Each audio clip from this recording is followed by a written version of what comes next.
Hello बच्चों, let's understand this problem. The question says the charge on a particle y is double the charge on particle x. ठीक है, बिल्कुल clear फंडा कि यहाँ पर y जो है उसका जो चार्ज है y is double the charge on particle x. ठीक है, तो इसका मतलब चार्ज ऑन पार्टिकल y, इसका मतलब क्यू वाई जो है that is twice of Q x. Simple एक चीज तो ये हो गई मेरे पास में.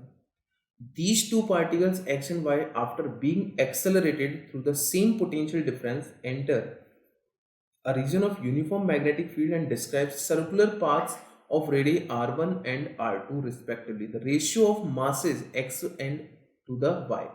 तो हमें यहाँ पर कैलकुलेट क्या करना है, mx अपॉन my कैलकुलेट करना है.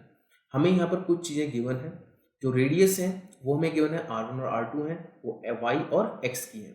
ठीक है, these two particles x and y after being accelerated with the same potential difference enter region describe circular path of radius r1. तो मतलब rx जो है और ry वो मुझे दे रखा rx हो गया, दे रखा r1 और ry दे रखा मेरे को r2. ठीक है, ये चीजें मेरे को गिवन है. अब इन गिवन चीजों से मुझे यहाँ पर जो मेरे को पूछा गया वो मेरे को यहाँ पर काउंट करना है. सबसे पहली चीज देखिए, जो रेडियस होती है, रेडियस वो हम लिखते हैं r equal to M V upon Q. अच्छा, एम वी मतलब that is momentum p upon Q भी हो गया. इसका मतलब ये हो जाएगा under root of 2m q into V upon यहाँ हो जाएगा क्यू बी. समझ आ रही बात ये वाली है ना. ठीक है, इसका मतलब यहाँ पर ये चीज होगी. अब देखते जाओ ध्यान से, अगर हम देखें तो R X upon R Y वो है मेरे पास में r1 अपॉन r2, ये हो जाएगा. ठीक है, यहाँ हो जाएगा under root of 2mx qx and v, potential difference same है. यहाँ हो जाएगा qx इंटू b, इधर हम लिखेंगे क्रॉस मल्टीप्लाई में हो जाएगा यहाँ पर that is qy into b upon यहाँ हो जाएगा under root of 2my and this is qy into b. अब आप देखते जाओ, b से b तो क्या हो जाएगा, कैंसिल आउट हो जाएगा. v से b भी क्या हो जाएगा, सॉरी यहाँ पर b नहीं, दैट इज b, यहाँ पर b हो जाएगा, ये भी कैंसिल हो गया यहाँ पर. अब बात करते हैं देखो चार्जेस की.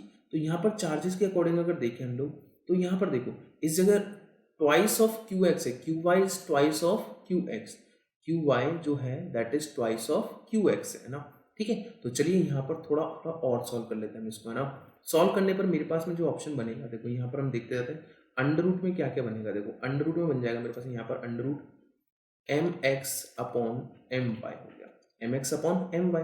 और यहाँ पर अंडर रूट में क्या आएगा, अंडर रूट देखो इस जगह क्रॉस करेंगे तो सॉल्व करेंगे तो अंडर रूट क्यू वाई हो जाएगा, यहाँ पर अंडर रूट क्यू एक्स हो जाएगा. तो ये हो गया अंडर रूट क्यू वाई और यहाँ हो गया क्यू एक्स.